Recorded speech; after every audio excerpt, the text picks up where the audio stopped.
What are the commonalities among leaders who sustain excellence over an extended period of time?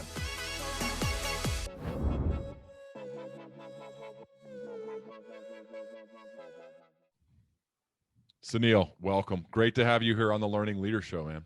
Ryan, great to be here. So, to get us started, you made a request to me, which is rare, and so I'm gonna let you have the floor to get this one going. Yeah, Ryan, I'm wondering, before we get into this topic of how to make yourself backable, I look at your career, I listen to your show, and you've got this really unique path. You've gone from, leader to athlete, speaker, host. You've got all these sort of different things. And there's no doubt in my mind that there have been people along the way that have been part of that journey with you. And so the question I have for you is, who took a chance on you? Is there someone who specifically comes to mind as they took a chance on you when you weren't quite ready to step into the role you stepped into? I think of a few people. So, is it okay if I say more than one? Of course, yeah. There's been a lot. So when I was in eighth grade, Suneel, I played quarterback, and I was fortunate to start on the eighth grade team. I did hit a little bit of a growth spurt going into my freshman year, and the two coaches at Centerville High School, Ron Ullery and Bob Gregg, believed in me in July of eighth grade year going into my freshman season and said, if you keep doing what you're doing, you have a chance to be our starter on the varsity team this year as a freshman. And I played at Centerville High School, which is a big school, Division I in Ohio, which is the biggest division. And that came true. I became the starter after I threw the game-winning touchdown pass my first game of my freshman season. And they took a shot, and there was a returning starter who was a junior and then a senior, and they moved him to another position to play me. And so I'll never forget the belief they had in me, and the fact that their confidence in me gave me more confidence that I had in myself. Mm. And it reminds me for all these points in my life that if you believe in somebody, tell them and tell them why, and back them and support them and be there for them, because you may be able, as a leader, you may be able to lift them to a level that they didn't even think they were capable of. So I guess, without making the entire podcast about people who have helped me, I'll just name two, and that's Ron Ullery and Bob Gregg. And it started early in my life, early in my career, and gave me more confidence and belief in myself than I ever had up to that point. And I'm forever grateful for those. I actually got to record with Ron Ullery, and we talked a lot about that, and his just genius as a coach, and what he did for me. He's the reason that I got a college scholarship, the primary reason, I would Wow. say. And so I'm very grateful and lucky. Now that you asked me that, I have to flip it and ask you the same thing. It wasn't on my list of questions here. I have Yeah. a bunch of other things with your new book, but I love the thought of, and this may be a question I actually add to my repertoire, so I'm already learning, Suneel, so thank you.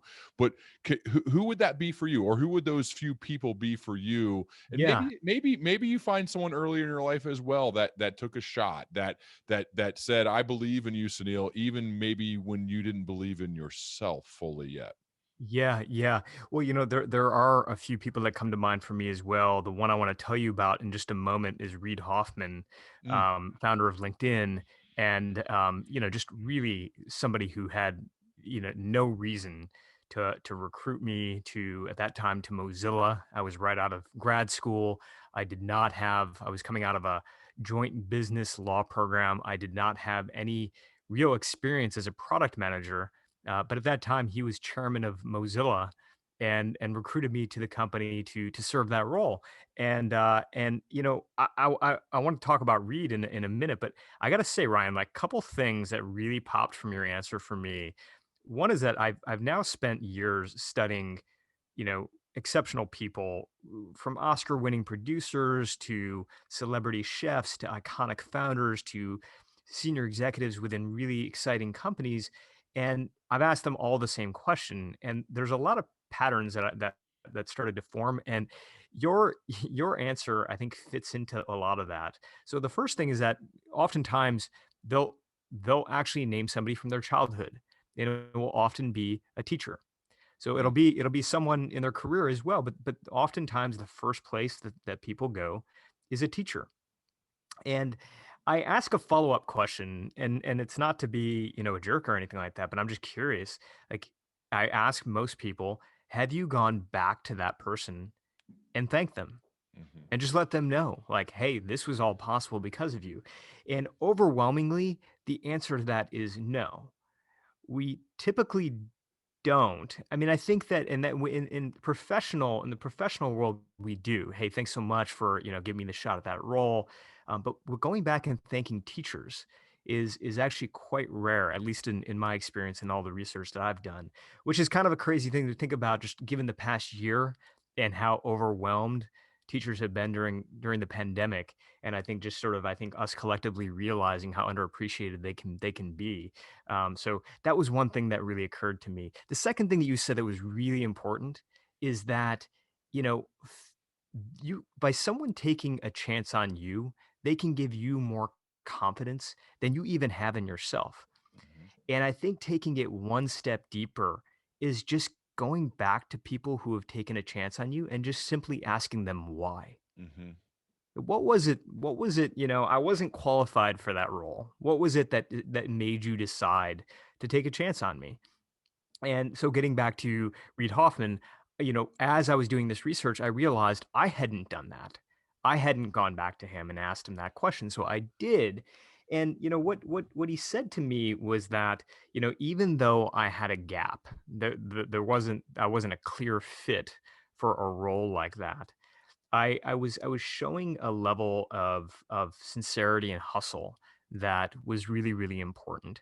And I had shown through the work I'd done in the past that I was able to take on roles that I was not qualified for, right? At least on paper. And had found a way to make those things work. And so while he wasn't the reason that he took a chance on me is he wasn't necessarily looking at the bullets of the qualifications for the role, but he was looking at the pattern that he had seen from my past career. And maybe you can relate to that because you've made a lot of jumps yourself. And so if you wanted to go do something completely different right now, Ryan, someone might say, well, Ryan doesn't have the experience to go do that thing. And yet we've seen him jump from athlete to leader to speaker to host. So we know this is certainly the type of person who can make transitions well, and therefore we're gonna take a chance on him on this new thing. So really interesting stuff that came out already from you. hmm. What patterns do you think because I had a mentor early in my life who actually offered me a job that would have been a step up at one point early in my career, and he said, I more than experience, I look for people who have had success, and this is the key phrase, in multiple life categories. Like, interesting. What do you mean? And he said, well, if you can go do well on the athletic fields, and then you can go into a sales environment where I initially went when I got done playing, which was pound the phone, smile and dial, one of those types of tough jobs, not like boiler room, but kind of, Yeah. and then go and lead a team. It's like, okay, we have three distinctly different areas of life where the result ended up being the same. Now, it didn't happen immediately. It took some time, but when I see three, that's a pattern. That's Hmm. having success in multiple life categories. To me, that means I'm placing my bet. I'm on my hands here, moving my chips to the middle of the table. I'm placing my bet on people who have done it in three completely different arenas. So, what do you think Yeah. Reed saw in you to say, I'm seeing some patterns in Suneel to say, doesn't have the experience yet, but I would call them very high ceiling, high potential person. So, I'm going to place my bet on him. Yeah, I mean, when before I applied for that role, most of my experience came from the political world, and I had written, as an intern at the White House. I was a speechwriter in 2004. I remember with Reed, one of the experiences that we ended up talking about, which ultimately ended up shaping, I think, a lot of what I believe for this book for Backable was in 2004. I was working backstage at the Democratic National Convention, and when you're working backstage at a convention like that, most of the people you see backstage you sort of recognize, most of the speakers, but there was one person that I didn't. And he, was a state senator from Illinois. No one really knew his name. And he gets up on stage and he gives his keynote address. And I got to watch Barack Obama deliver that speech from behind the curtains. So I'm watching this like electric wave of energy just rip through the crowd. And it's something that I had never seen before. It's something that I don't think I've really seen since, to be a part of that moment. It was like parents were lifting their children under their shoulders. I saw camera operators sidestepping their tripod just to see this speech with human eyes, because I think we all knew that there was something happening there, something that really mattered. And the reason that I bring that up is because I became, that night, I think one of millions of young people who became obsessed with, Barack Obama and his story. And so one of the things I decided to do was really to kind of go back in time, figure out where did this all begin. And what I saw really surprised me, and you might know this story, Ryan, but maybe some of your listeners don't, which is that in 2000, Barack Obama ran for Congress, not for president. He ran for Congress, and he lost. He lost by a 2-1 margin, so it wasn't close. And you know, one of the things that is most surprising about that is not the fact that he lost, but what people were saying about him at the time, how they were describing him. He was seen as a boring candidate by many, many voters. In fact, there was a journalist named Ted McClelland who was on his campaign who said that Barack Obama is so dry that he sucks up all the air out of the room. And then 4 years later, he is this embodiment of inspiration and of hope and of energy, at least for millions of people. And so, if you go back and you try to figure out what happened in those 4 years in between, I think that a couple of things start to become apparent. Number one is that a lot of it comes from preparation and practice. You talk about this a lot, right? There's a lot that can happen, but the second thing is that you know we often assume that people who are inspirational, people who are really persuasive, convincing, are just kind of naturally that way, right? If we look at an athlete like a Michael Jordan, we say to ourselves, like, that person is clearly the product of lots and lots of practice and training. He worked to get that way. But oftentimes we look at a Mother Teresa, or we look at a Gandhi, or we look at somebody else like that. We think to ourselves, well, they're naturally that way. But the reality is that they went through the same struggle and practice that an athlete would go through, and that was certainly true of Obama over those 4 years. So, the book is really about that effect, which is like, there are certain people who seem to have this it quality, this ability to go inside a room and really, really charm us. And they'll get the job, they'll get the role, they'll get the promotion, they'll get the investment, because we really want to take a chance on them. And I got fascinated with this it quality that I call being backable. But what was really surprising to me was that most people who are backable today did not start out that way. They were not actually naturals. And I think Barack Obama's story is a really good example of that. What are some of the things he did in the 4 years between getting crushed in 2000 Yeah. to the electric wave that you actually felt from being in the room? Because I think the combination of what makes these episodes good, these conversations really go, is the stories are memorable, and then in addition to the stories, we get a little science maybe, as well as then practical application, because Yeah. somebody's saying, well, so what? Like, who cares? I want to know how I can do that. How can I Yeah, go from being absolutely. boring to being to lighting a stage on fire in a positive way? What can I do? What are some of the Yeah. practical takeaways? Let's talk about some specific techniques. And so let's begin with one that is simple and I think really applies to the Obama 4 years, which is what I call playing exhibition matches. Hmm. So playing exhibition matches before you go into the real thing. And I'll tell you a quick story, and then we'll get into the science and we'll get into the substance of it all. I applied for a job with Jack Dorsey shortly after he started Square, and I was really excited about this opportunity. By that time, I had years and years of product management experience. It was a product manager role, And so I thought I was qualified for it. But when I got into the interview, I completely tanked it. There literally was not a question that he asked me that I feel like looking back, I answered in a competent way. And By the what way, did he ask any crazy, weird questions, or was it straightforward and you just bombed it? his questions could not have been more straightforward and Oh, generous, and okay. his demeanor was so warm, and it was a complete softball interview, the kind of thing I should have knocked out of the park, and I fell completely on my face. And it wasn't because I didn't have the substance. It wasn't because I didn't know the information. But later on, I found out it was because I really did not practice for Mm, that interview. And so let's unpack that just a little bit because this is something that I really struggle with. That there's a difference between preparing and practicing. mhm. And with preparing, I think that we sort of we take notes, we do research, we jot down our questions before an interview. But practice is something all very different, which is that we're actually rehearsing what we're going to say, or we're having somebody give us a mock interview.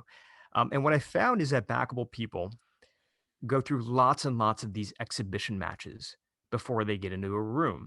And there's a couple of things that are really important to keep in mind when it comes to these exhibition matches. The first is that no venue is too small.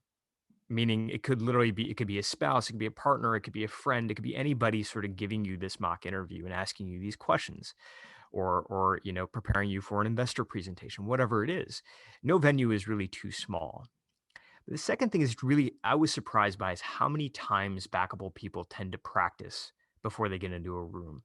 And what I found is that most of them average 21 practice rounds, 21 practice exhibition matches before they get into a room, especially when it comes to new content. So if you're applying for a new type of job, a new type of role, where you're now starting to talk in a different way, where you're starting to share new types of information, or you're pitching a brand new idea, 21 times Wow. is really what it takes. And you might look at that number the way that I did and say, like, well, gosh, I mean, first of all, that seems like overkill.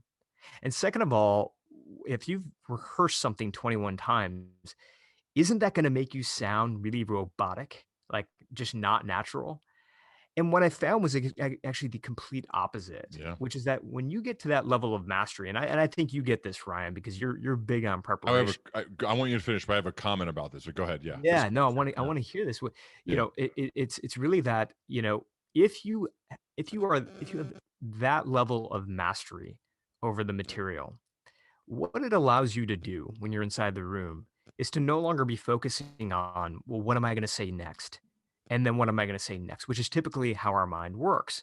But when we have that level of mastery and comfort with the material, what that allows us to do is be fully present with the other people inside the room.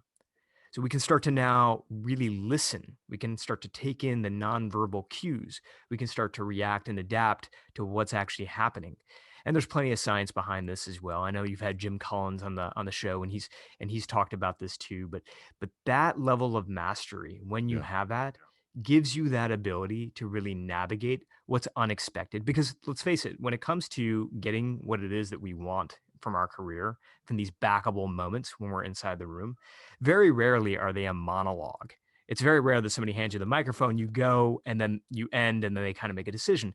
It's a series of interactions. And Mhm. those interactions may be what you expect, but they may not be what you expect. And it's only that level of mastery. It's only that rule of 21 that really gets you to that point. It reminds me. So Jim was one of them because he said this is why he prepares like a football coach with his play chart, because you do this such a deep level of prep. It makes it so you can just react and use your instincts and go. And then the other person is Tom Peters, right? In Search of Excellence. And I had Tom on and I asked him, he's given tens Such of a thousands. legend. Yeah, he's a legend, tens of thousands of speeches. And I said, what's your process the night before? What's your process the morning of?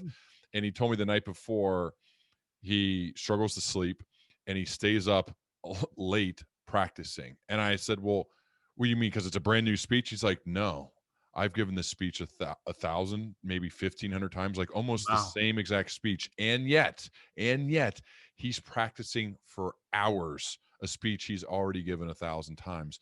And so this is like a keynote speaking thing. I remember when I was new doing it, I would talk to some of the best, and they would ask me about how much I'm practicing. How much are you doing it for a small crowd, doing it by yourself, preparing? And I'd say, oh, I'll read over it a few times, which means basically like I'm looking at my slides, I'm looking at the pictures, I'm kind of saying a few things. And they go, no, standing up, doing the talk, the actual exact opening, the transitions, the closer, like how many times? And you kind of lie. You just make up a little bit. Dude, you need to practice it hundreds of times before you go and do it. And Yeah. and that sounded crazy to me until I get up there and you fumble around or you get nervous. And yet the practice of over and over and over makes it seem like you've seen a great stand-up comedian. Oh They yeah. make it seem like they're there just telling jokes. Ah, yeah, like they're having fun.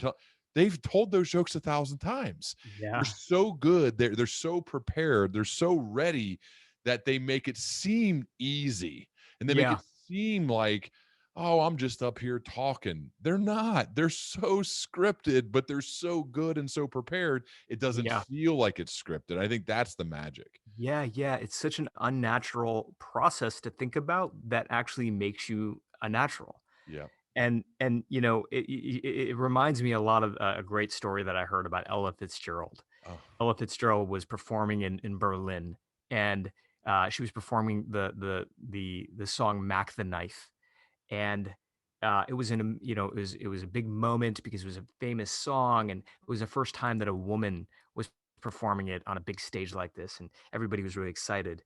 And in the moment, she ended up forgetting about halfway through. She forgot her lyrics. And what happened next, I think musicians sort of consider to be this moment of magic because what happened is she improvised literally the lyrics for the next half of the song. So she just made the lyrics up as she went. hmm. And I mean that recording has now become, I mean it's a famous recording. It ended up winning a Grammy, and ended up really sort of defining, I think, a lot of who Ella Fitzgerald was. But if you kind of go back and you unpack that story and you ask like why did that happen? Was it because she wasn't practiced? Like did she forget her lines because you know because she just was winging it?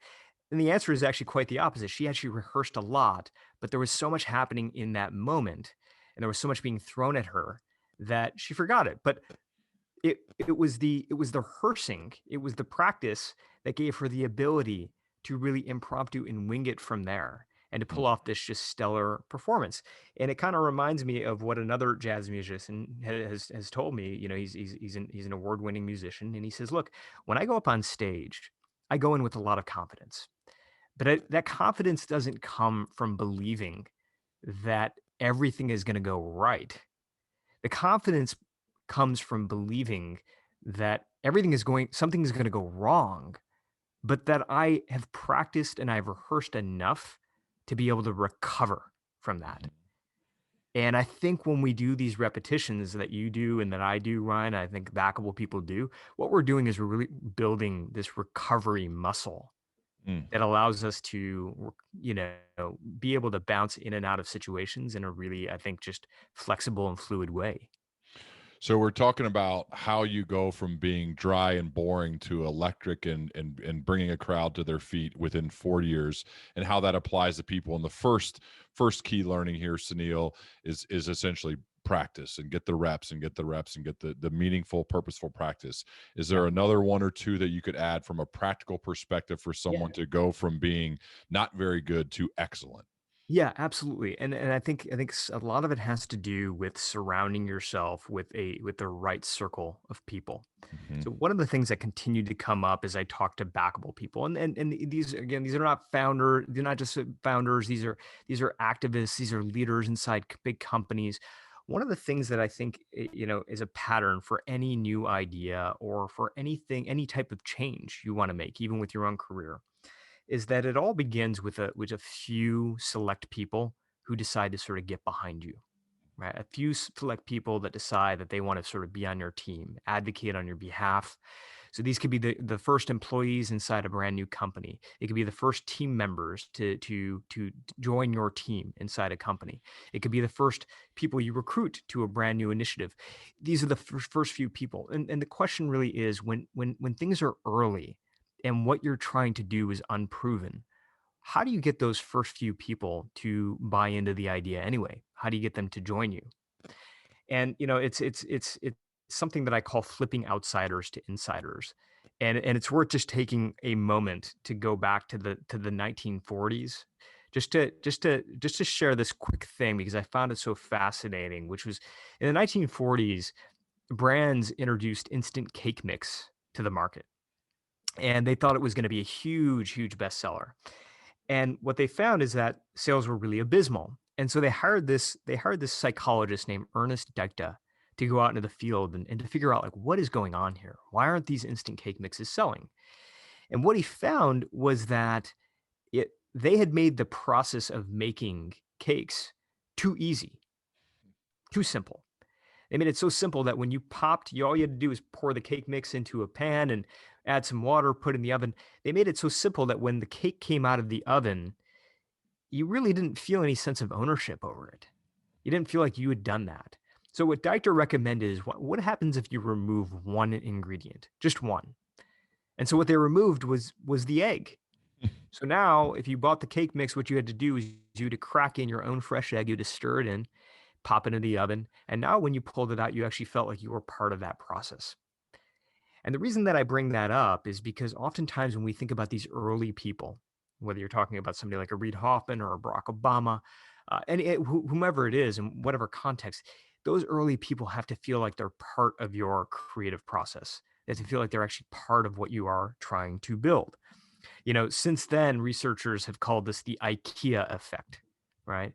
And you may have heard of this, which is that we place up to 5 times more value on something that we help build than something that we simply buy. Right? There are plenty of people out there that have poorly made futons that they'll never let go of because they feel attached to it and they were part of building it. And so whenever it is that you're trying to create something new, you have to make people feel like they are a part of that process. Jimmy Page, one of the lead guitarists for Led Zeppelin, there's a great story about him that I was told by Davis Guggenheim, who's creating a documentary on guitar players. And Davis Guggenheim, he's done Inconvenient Truth and a couple other great films. But Jimmy Page, he really wanted to be a part of this film on the electric guitar. And the problem was that Jimmy Page was he was not available.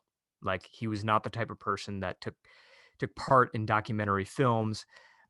So Davis called his manager and was like, "Hey, is there any chance that he could be a part of this?" And the manager said, "Look, if you want to fly to London from LA and you want to sit down for, an hour or less with Jimmy and try to convince him, be my guest, but I don't think he's going to do it." So Davis Guggenheim takes the flight, he gets out there, and they sit down for breakfast. And Jimmy Page looks at him and he says, "All right, well, what's the pitch? What do you got?" And Davis looks at him and he says, "Look, Jimmy, I actually don't know what this film is going to be. I'm not quite sure, but let's tell this story together. Like, let's create this film together." And it was just that line, like literally that line, that was able to convince somebody who hadn't done a film like this to do the first film of his career, first big film of his career. So again, it comes back to this idea, I think, Ryan, of like flipping outsiders to insiders, bringing people into your creative process, handing them an egg, letting them crack it into the mix so that when you pop it into the oven, when you pull it out, they feel like they were part of it too. I love that story. Okay, you have written in your book Backable, you've written a few ideas that may be counterintuitive that are some techniques, and so I'm going to relate it maybe to something a little bit differently. So let's say you're a person. Let's get real for a second, Suneel. Let's say you're a person and you're going for a job. You applied and now you're interviewing for a job that is probably beyond your experience level. So it's a stretch. So you've got to really bring it in order to get it. And I want to bring up some of the things that the notes I've taken from your work. Sure. and then ask you to expand on them and make it practical for someone who may be going through this exact experience right now. So one of the first things someone who is backable does is that they have a willingness to steer into objections. Yeah. So this person anticipates potential objections, and instead of being scared of them or running away from them or hiding from them, they actually steer into them. Can you share more why this person who's going for a stretch job that is outside their current level of experience, maybe there's other candidates that have the precise experience needed, but this person doesn't, and why they should steer into the objections, maybe what that would sound like and how they could do that? Yeah, yeah. Well, I feel like we've talked a lot about Reid Hoffman Hmm. podcast, but I have to bring him up again because he is the one who really sort of turned me on to this idea, and he it was something that he used when he was pitching LinkedIn in 2003, when the bubble had just burst and investors weren't very interested in investing in dot-com companies, and LinkedIn wasn't making any money at that point. And so one of the things he did is he talked in the first few minutes of the meeting about the fact that they're not making any money, but here are the three ways that they could.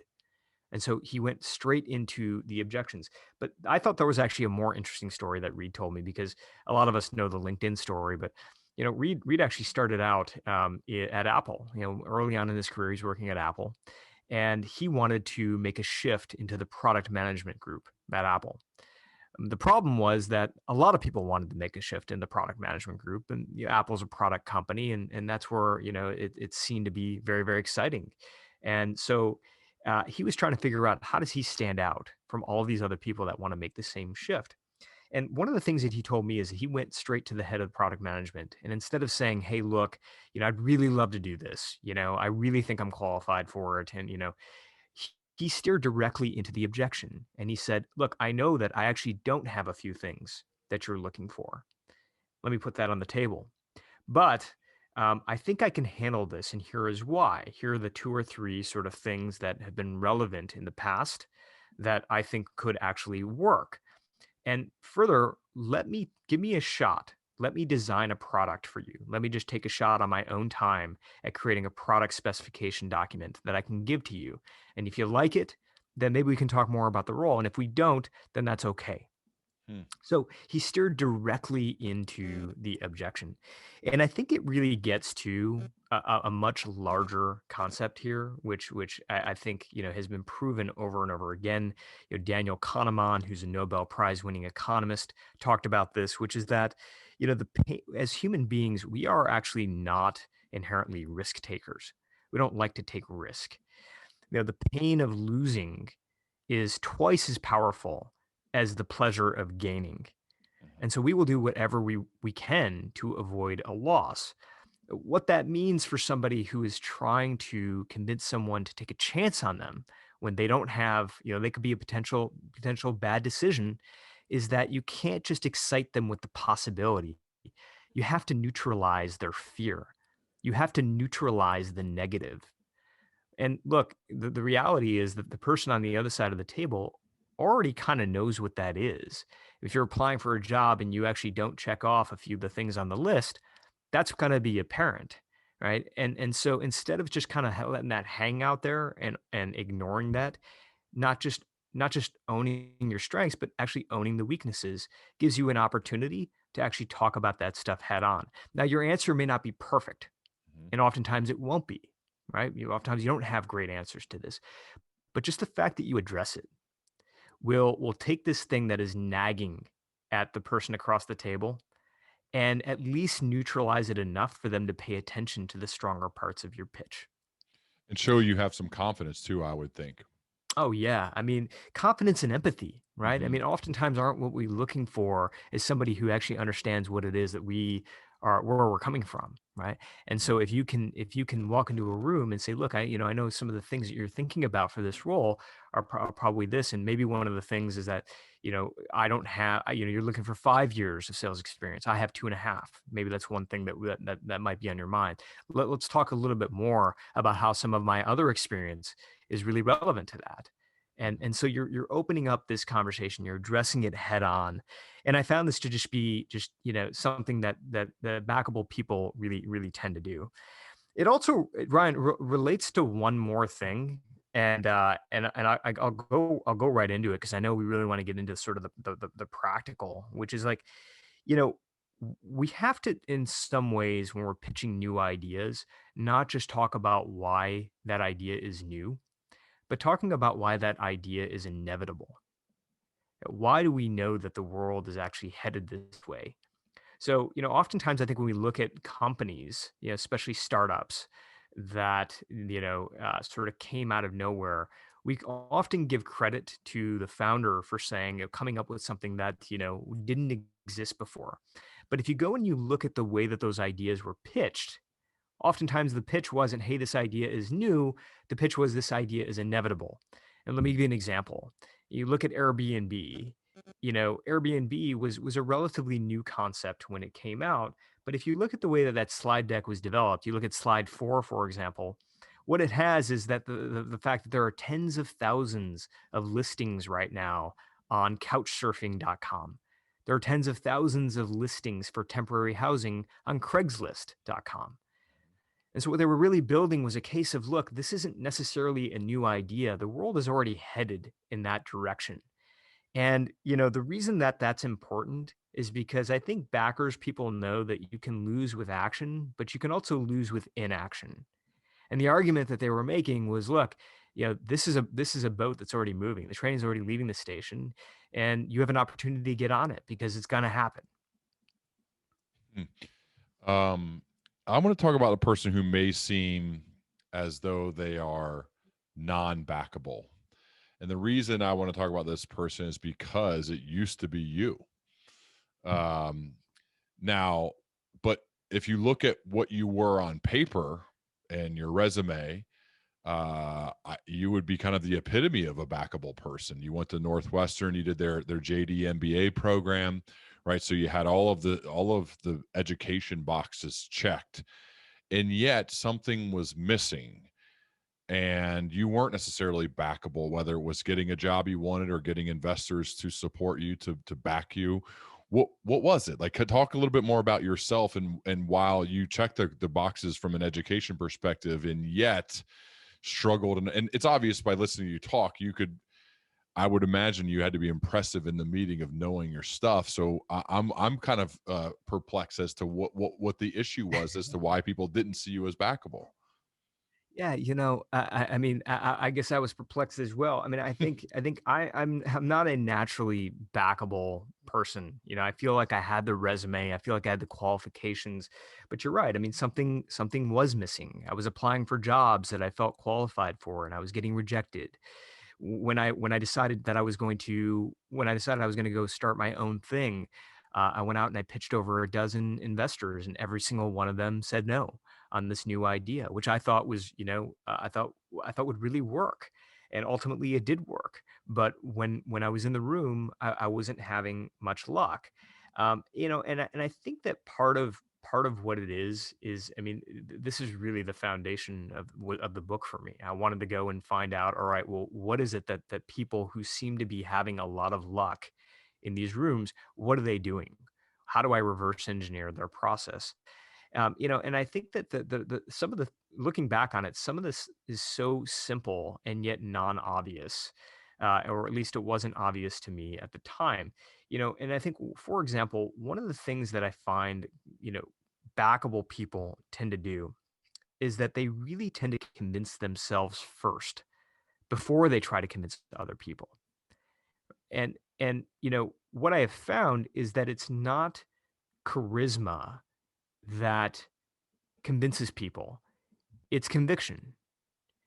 And in order to build conviction, you have to spend the time to convince yourself first. And the reason that's hard for people is because, we get really excited about a new idea, and we immediately want to share that. We immediately want to go to the people, even friends and family, and we want to start talking about it. But the problem with that is that oftentimes we won't get the reaction that we're looking for because we don't know how to describe it. We don't know how to explain it in a way that gets other people excited. And when we don't get the reaction we're looking for, when someone gives you sort of that lukewarm, like, kind of interesting, huh? Mhm. Sort of lukewarm response, it can be really deflating because new ideas are fragile, and so are we when we have a new idea. We tend to be very fragile. One of the interesting things I did is like I went out and I looked at the way that innovation works inside of companies. How are new ideas spread? How does a junior level or a mid-level manager get an idea sent all the way to the top and shepherd it all the way to something that's actually comes into existence? And what I found was that most new ideas inside companies are not killed inside the conference room. They're killed inside hallways. They're killed around the water cooler because again, we sort of rush out and we share these before they're actually ready. And so if you look at sort of backable people and you look at the way that they behave, they're constantly nurturing ideas behind the scenes. They're building conviction before they go out and take it to others. They're doing what I call taking incubation time for their own ideas. That could be spending time writing about it in the mornings. It could be drawing it out. It could be whatever it is to start taking the idea outside your head, putting it down on paper, and accepting the fact that a lot of what you write about and a lot about what you draw will end up being throwaway work. It won't Mhm. be stuff that will actually be used, and that's okay because it's all sort of part of a process. There's a great story that I love from the book, which is about a chef named Andoni Adruis, who started a restaurant called Mugarit's Restaurant. It's in San Sebastian. And what was fascinating about his story is that, after it became a Michelin star restaurant, it burned to the ground, completely burned down. And so, it's a devastating moment for him and for his team. And they find out it's going to now take 4 months to rebuild the restaurant. And so, what he decided to do during those 4 months was to rent a test kitchen. And he took this notebook of ideas that he had been collecting into this test kitchen, and he started really experimenting with brand new stuff. All these new recipes that he had sort of had in the back of his mind, he started experimenting with. And what happened was just magic for him because he realized that he was so excited about all this new stuff that when the restaurant reopened, he was able to sort of reinvent the entire menu. He reinvented the entire experience, and it took the restaurant to another level. But where it gets really interesting is that, another 8 months go by, the restaurant's now reopened. He decides to shut the restaurant down again, willingly, for another 4 months. Despite the loss of revenue, the loss of customers, he says, look, that was such an important period for me. That incubation time was so critical for me that I'm going to go take another 4 months and do that again. And he has done that every year since. He shuts that restaurant down for 4 months so that he can go and incubate his new ideas.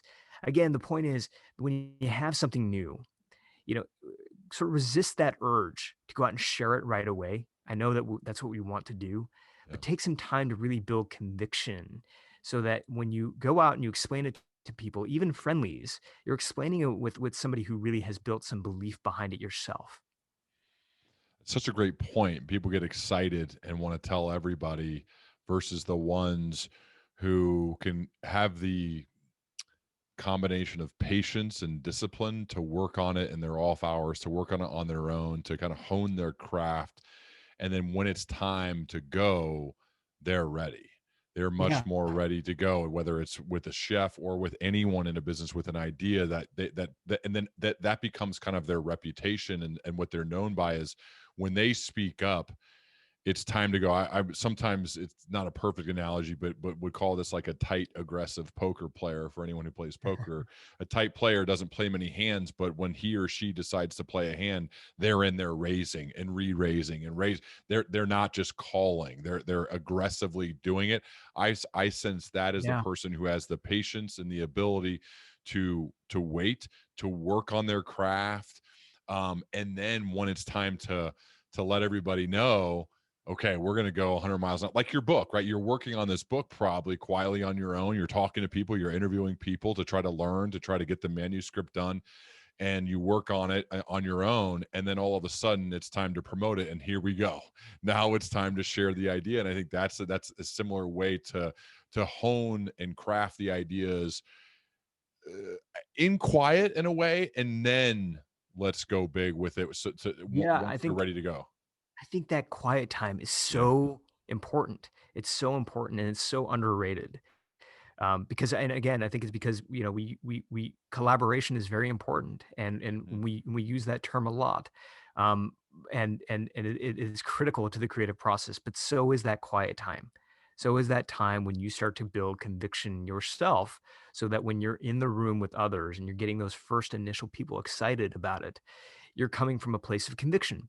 Mhm. Ryan, one of the things I assumed that was wrong was that when I was going to go out to Backable people and I was going to start studying all these people from different walks of life that had gotten to the top of their field, I assumed that there was going to be a certain style to the way that they spoke. They were going to be highly charismatic. They were the types of people who used hand gestures and made eye contact, and pacing was perfect. But nothing could have been further from the truth. In fact, a lot of the Backable people that I spoke to and a lot of the Backable people that I studied were not sort of what you would consider to be charismatic people. And a really good example of that is just anybody can just go look up right now is go look up the most popular TED Talk of all time. Ken It's Robinson. a guy it's a guy named Sir Ken Ken Robinson. Robinson Yeah. at Yeah. this moment, at least. Yeah. And he's giving a talk on schools and creativity. Um, but it's just not what you would expect. It's a very un-TED like presentation. He sort of has a hand in his pocket and he's slouching, and he's not very scripted. He's kind of meandering a little bit. It's an insanely powerful speech because you believe everything that he is saying. There's no doubt in your mind that he believes everything he is saying. Mhm. And so I think that more than charisma is the common denominator amongst the style of Backable people, which is that them they take the time to convince themselves first, and then they let that conviction shine through whatever style it is that feels most natural. That's a great point. I immediately start envisioning those in my life who you can tell are most convicted by their ideas, and they've spent time. They've certainly spent time honing that and thinking it and iterating and tweaking it. And you talk to them, and I don't know about you, like I am attracted to those types of humans, the ones who you Oh, can yeah. tell whatever it is, whether it's I'm convicted about living my core values, or I'm convicted about this new idea that I've thought about. The and that's a question I often ask myself, or the people that I find myself gravitating to, wanting to spend time around, wanting to have deep one-on-one conversations with, trying to unpack what it is about them, and then I want to be more like them. I'm not trying to. I want to be authentic, but I also want to learn what it is about people that I want to spend time around, because that's how I think you can kind of level yourself up, as you mentioned earlier in our conversation about having those people around you, is studying what it is that makes people attracted, and then seeing how that could be a part of your personality, because I think that's the way you can accomplish some really big things, is being regularly being surrounded by people who lift you up. Yeah, and those people can be in your field, and Yeah. they can be outside your field, and there's so much you can learn. One of the things I talk about in the book is the importance of casting a central character in your storytelling, right? And when in your ideas, or whatever it is that you were trying to get people on board with, casting a central character. I didn't learn that from other people in tech. I learned that from Tim Ferriss. And I was pitching Tim on my idea for a new company called Rise, which was a one-on-one nutrition service. So you got a nutritionist right over your mobile phone. And I was pitching him on the idea, and I was really bummed when he passed and he did not invest. But he told me a story that really stuck with me, which is that when he was writing his first best-selling book, The 4 Hour Work Week, he was turned down by 25 publishers in a row. Mhm. Every single publisher said no. So he got the advice to rewrite the book, but instead of trying to rewrite the book for the masses, rewrite the book for one person, Mm. just one person. And he did. And what that did is that made his writing so much sharper and more compelling, and the stories he was telling so much better and friendlier. There was a real sort of tone to what he was talking about that publishers ate it up, and of course it became, a mega sensation. The reason that he shared that story, and again, back to the point of you can learn from anybody, is because when I had pitched him, I was pitching this service, and I was talking about sort of the market a lot. I was talking about the raising rate of obesity and of diabetes and hypertension, and how many millions of people could use a service like this. And then tucked way at the end of my presentation was a story about my dad. Mm. And the story about my dad was that, my father had his first triple bypass surgery when he was in his early 40s.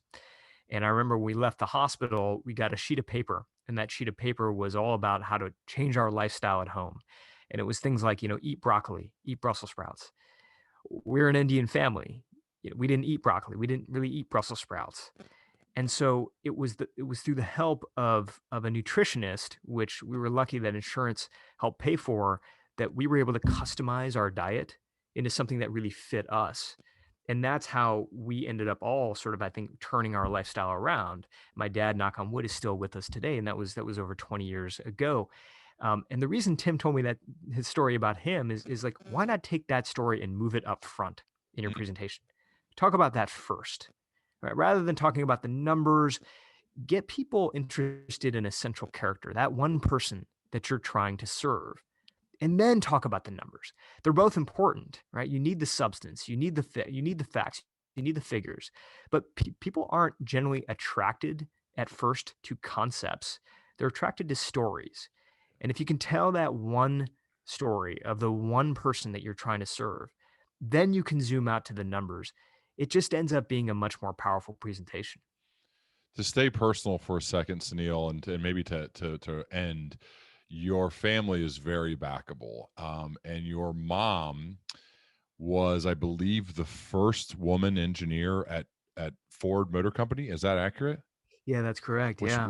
What's your mom like? What did you learn from your mom? Thanks for bringing her up, man. Hmm. I really appreciate it. I mean, I think about her a lot, and especially as I was writing this book. And the reason I think about it is because, I think we're all the product of a backable moment.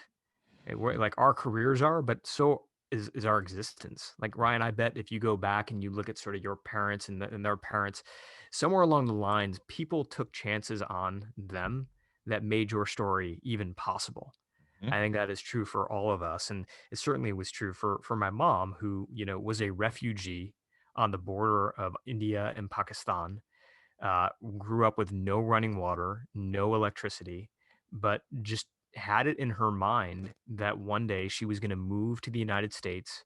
She was going to go to Detroit, Michigan, and she was going to work at Ford Motor Company as an engineer.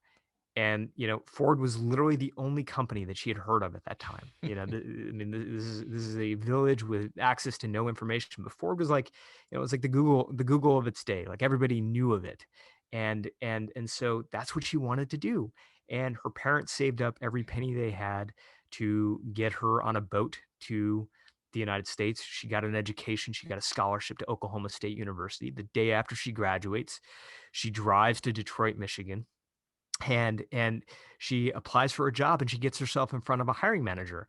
But the problem was that this hiring manager looks at her and he says, I'm sorry, you know we don't have any female engineers working here, because this is the 1960s, and while Ford Motor Company had thousands of engineers, not a single one of them was a woman. And so, my mom is deflated. She picks up her resume, she picks up her purse and puts it around her shoulder. She gets prepared to walk out of the room.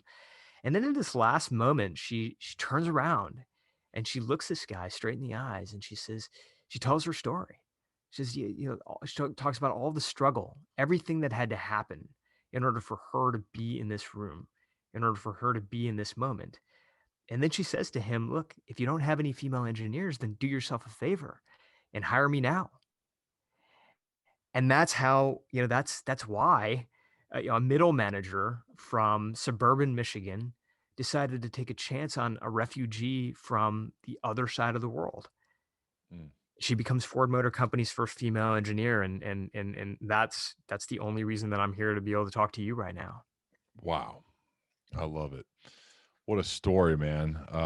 It's so cool to hear about some of the unimaginable circumstances, the people in our lives that they come from. Like my parents don't relate to that at all, but I mean, just the things that they went through in order to make our lives so much better.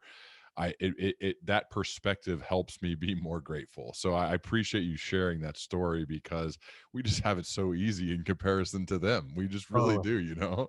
totally, You totally. know, I have one more question, Sunil. Sure. And this is completely off topic, but I think it could apply.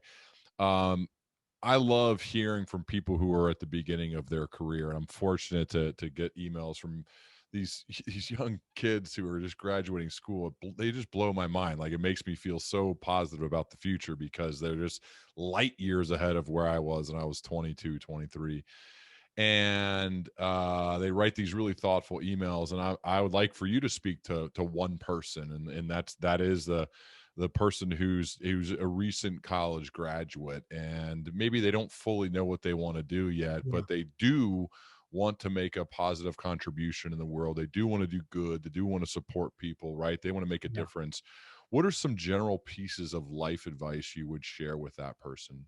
Yeah, it's such a great, I mean, such a great and important question, especially now. And like, what would it be like? I often think about what would it be like? I teach right now at a university, and I think to myself, like, what would I feel like if I was entering the world that we're entering right now? What Like, subject do you teach? so I teach innovation and I teach at Harvard, Yeah. and it's a cross section of students from different schools, including the med school and the business school, and I think to myself, like, if I was graduating in 2020, or even 2021, like, what would that be like? What would that feel like, given what we've all sort of been through, how uncertain things feel right now? And one of the things that I think is important, pre-pandemic, during the pandemic, post-pandemic, is that you really got to figure out, what it is that makes you come alive. And I want to unpack that, because that may seem like very obvious advice, but I'll tell you, when I was leaving, I worked at Groupon for a while. I was one of the first sort of product managers over there, and when I was leaving the company, I was pretty intent on doing something on my own. I wanted to run with my own idea. And so what I did was I created a list of ideas in a spreadsheet. And I had, in that spreadsheet were all the columns that you might expect from somebody who, has a business background. Like, I had market size and competition, and, all sort of very business school like exercise. And I went to a mentor of mine, and I shared this spreadsheet with her. And I said, Here are all the ideas that I'm considering." And she looks over the spreadsheet, and then she looks at me and she says, "Let me ask you a question. Which of these ideas makes you come alive?" Mm. And I look at the spreadsheet, thinking, yeah, the answer is here somewhere. And I realize that none of them really did. I'd spent the past few years working in e-commerce, and so a lot of these ideas were e-commerce related. They were based on the expertise that I'd sort of been building, and what I've been working on, and it was my current day world, but it wasn't really necessarily what made me come alive. And so she tells me this story that maybe you've heard, which is that, Martin Luther King, when he was sort of deciding whether or not to really step into his leadership role. He was very, very young. He was in his early 30s when he became the leader of the civil rights movement, and it wasn't obvious that he would be the right choice for the role. It wasn't obvious to him that he should take it on, and he went to go visit a mentor of his, a guy named Howard Thurman, and he said, "Look, I mean, this is obviously very important, and the world needs this." And his mentor looked at him and he said, "Look, don't just ask what the world needs. Ask what makes you come alive." Because what the world needs right now is more people who have come alive. Mm. And so that would be my first piece of advice, is that oftentimes when we think about ideas, when we think about careers, we're often thinking about the market, and you have to, right? I mean, especially now when things are tight, you have to think about the market. But Mhm. equally, you have to think about what it is that really makes you come alive. Because in any career, you're going to be on the receiving you're going to be on the receiving end of doubt and rejections and all the things that come with leading a successful career is all the things that go wrong. And to sustain that and to feel that fire in you, it really has to be something that I think continues to make you come alive. Love it. Suneel, thanks so much, man. The book is called Backable, The Surprising Truth Behind What Makes People Take a Chance on You. It applies in various fields, whether you're trying to get a job, you're trying to get funding, you're really selling anything. And I say that in the most respectful way, because selling is one of the most noble professions in the world, because we all have to sell ideas, sell ourselves, sell in order to make things happen. And I think that's what I've taken when I relate it to myself, Suneel, that your work is certainly really meaningful. I'm grateful that you're putting it out into the world, and that you've invested your time with me today on this show. Ryan, thanks for having me on, and you're a living example of what it means to be backable. So thanks for having the conversation with me. It means a lot, man. I would certainly love to continue, your dialogue, or our dialogue, as we Yeah. both progress, man. Let's do it. Awesome. Thank you, man. Thanks, Ryan.